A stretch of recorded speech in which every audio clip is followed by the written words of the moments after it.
made it to the end. This is a third series where we talk about the differences of yoga and Pilates. So, again, I've walked into yoga studios and thought I was doing Pilates, walked into a Pilates studio, and that felt more like a yoga session.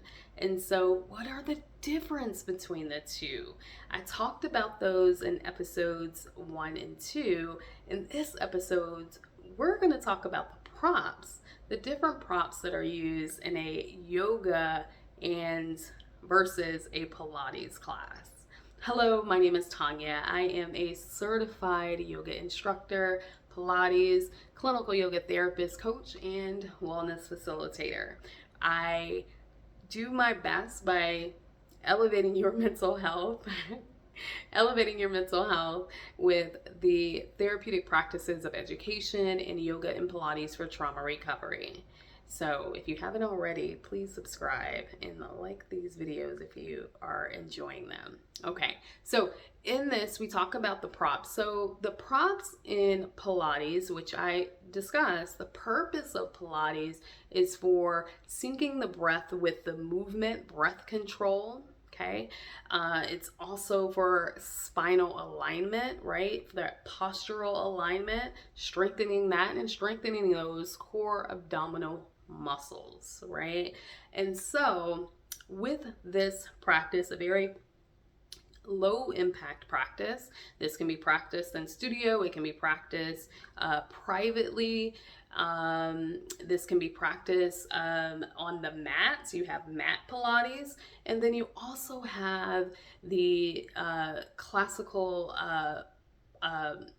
practices where you're going to be using the reformer, you're going to be using the barrel, you're going to be using the chair ladder.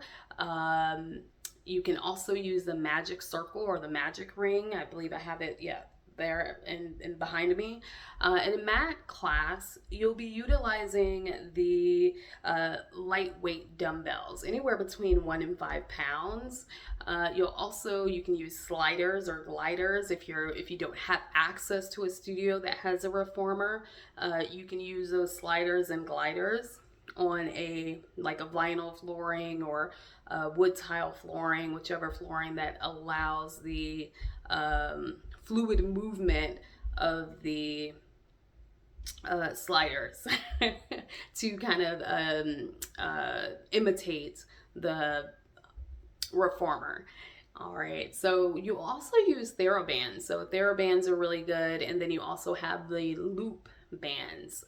You may also see the yoga block and the mini ball, which can support creating resistance. Also great if you're doing some core movements in the 4 points kneeling postures.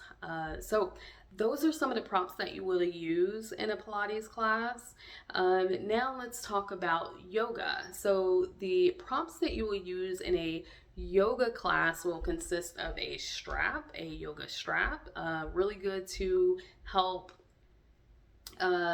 getting into some of those postures, or if you're wanting to support with more mobility in the arms, right? Or maybe bringing, strengthening the flexibility and say bringing the legs closer to you.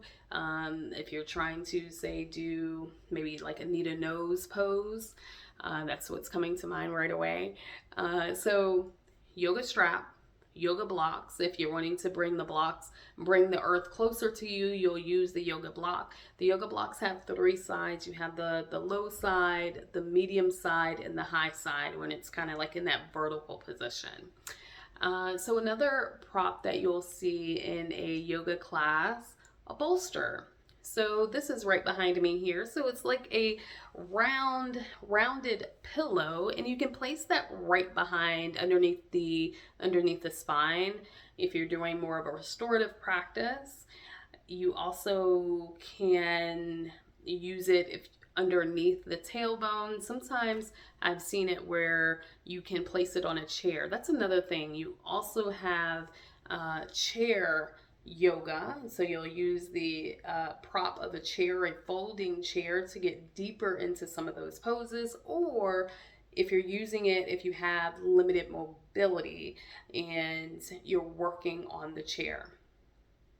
Did I name everything? So we have the chair, we have the yoga blocks, we have the yoga strap, and is that everything? I think that's everything. We have the bolster. Yep. So yeah, those are all of the props that you'll use in a yoga class. Oh, and the blanket. I forgot about something. We'll also use the blanket. So the blanket is something else you can use. Cushion on the knees, place it in a yoga nidra class. You're placing the blanket on you, so that helps with reducing any tension in the body, stress, anxiety. You can use that blanket. That is it. So we've covered all of the props. Now, if there's a prop that I miss, or there's a prop that you love, place it down in the comments. I would love to hear what you want, what you're using, or you would like to introduce. So I thank you so much for tuning into this 3-part series. I enjoyed doing it. And if you have questions, feel free to ask.